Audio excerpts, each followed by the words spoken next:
आप सभी के अंदर विराजमान मेरे परम पिता परमात्मा को मेरा कोटि कोटि नमन। आज ज्ञान गुरुदेव ज्ञान चर्चा में मोक्ष पर चर्चा करते हुए कहते हैं कि संसार में जिन केवली भगवंतों को मोक्ष की प्राप्ति हुई है वे संसार में फिर कभी लौट कर नहीं आते और ना ही वे किसी का कोई कार्य करते हैं। ये बात मैं इसलिए कहती हूँ कि बहुत से लोग कहते हैं कि उनके गुरु चले जाने के बाद भी उनके गुरु सपने में आए, उनको दर्शन दिए, उनका ये कार्य हुआ। तो जिसको मोक्ष की प्राप्ति हो गई तो वो संसार में कभी किसी का कोई कार्य करने आ ही नहीं सकता, क्योंकि उसने परमात्मा में अपने आप को विलीन किया है, वह परमात्मा में जाकर मिला है। तो उसे क्या जरूरत है संसार में आने की। और वैसे भी जिनको मोक्ष की प्राप्ति हो जाती है वे सपने में भी कभी किसी को दर्शन नहीं देते हैं। ज्ञान के अनुसार तो यही कहा गया है, मोक्ष का अर्थ होता है जिसके मोह का क्षय हो गया, यानी जिसने अपने सारे बंधनों को तोड़ दिया। काम, क्रोध, लोभ, मोह, अहंकार, जिसने जीते जी इन सब का क्षय कर दिया, सबको खत्म कर दिया, उसी को मोक्ष की प्राप्ति होती है। तो वह फिर जब जिसने अपने ही बंधनों को तोड़ दिया तो वह किसी दूसरे को क्यों बांधने के लिए आएगा। तो मोक्ष का असल अर्थ ही यही होता है कि सब कुछ खत्म हो जाना, इस जन्म मरण के चक्कर से भी खत्म हो जाना। ज्ञान गुरुदेव कहते हैं कि भगवान ऋषभ देव से लेकर 24 तीर्थंकरों तक जिनको भी आज तक मोक्ष की प्राप्ति हुई है, जो भी केवली भगवंत संत आज तक परमात्मा में मिले हैं, जिनको मोक्ष की प्राप्ति हुई है, तो वो फिर कभी संसार में नहीं आते हैं। यहाँ तक कि उनकी कोई नकल भी नहीं होती है, सपने में भी नहीं आते हैं। उसी बात की चर्चा करके आज सद्गुरुदेव कहते हैं, जे जे जाए मिल्या पद माही, तिनकी नकल जगत में नाही। ए तो पीर और देव जगत सारा, सुख दुख दोष करत है लारा। जे जे मिल्या यानी जो उस सतलोक में जाकर मिले हैं, उनकी संसार में कोई नकल नहीं है। दूसरे जो उनकी जगह पर आकर बैठे हैं, वो भले ही उनके बारे में कितनी ही बातें करें, कितने ही दोष लगाएं कि वो उसमें नहीं मिले हैं, लेकिन जो मोक्ष में मिल जाते हैं संत, तो वो कभी भी दिखाई नहीं देते हैं।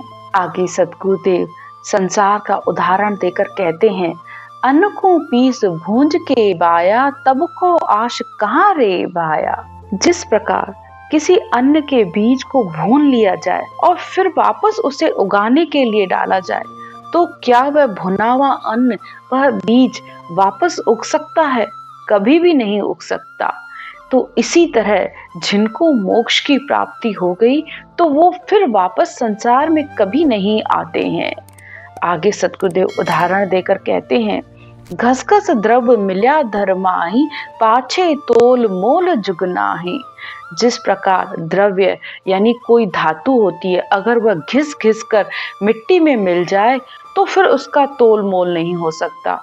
जिस प्रकार अगर हमें हाथ में कोई कंगन पहना हुआ है और वह बहुत पुराना हो गया है, तो वह घिस घिस कर उसकी धातु खत्म हो जाती है, लेकिन अगर हम जब उसे बेचने जाएं या उसका वापस से तोल करें तो वो पहले की अपेक्षा कम है।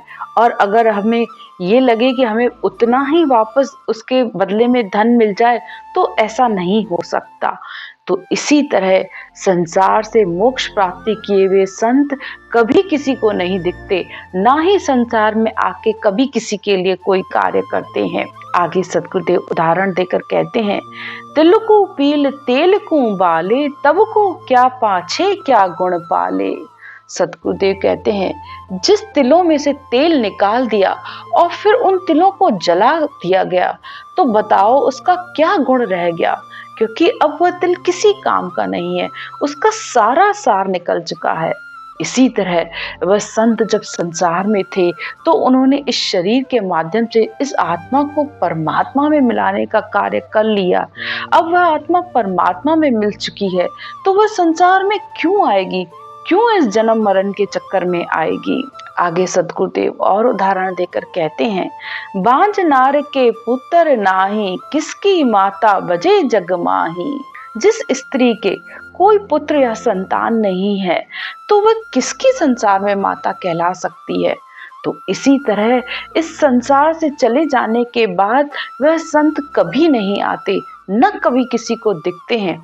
आगे सद्गुरुदेव कहते हैं, कह सुखराम मोख जो पाई, मुख सु बोल कह नहीं काई।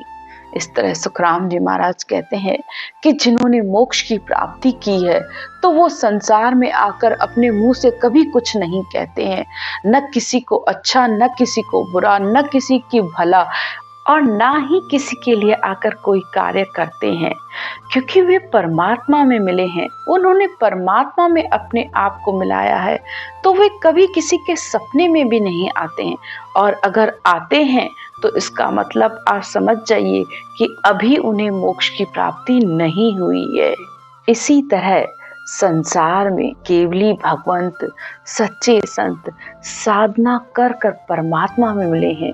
उन्होंने इस संसार में अपने आप को घिस घिस कर, यानी साधना कर कर, सुमरन कर कर के उस परमात्मा में अपने आप को मिलाया है।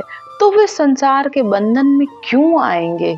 जब तिलों में से तेल निकल जाने के बाद भी वह तिल किसी काम के नहीं रहते, तो इसी तरह जो केवली भगवंत हैं, संत हैं, उन्होंने इस शरीर के से सारे अवगुणों को खत्म कर दिया, सारे अशुभ कर्म, अशुभ विचार, संकल्प, विकल्प सब कुछ छोड़कर वह परमात्मा में मिले हैं। तो वे इस संसार में क्यों आएंगे? आज की चर्चा यहीं तक। राम राम।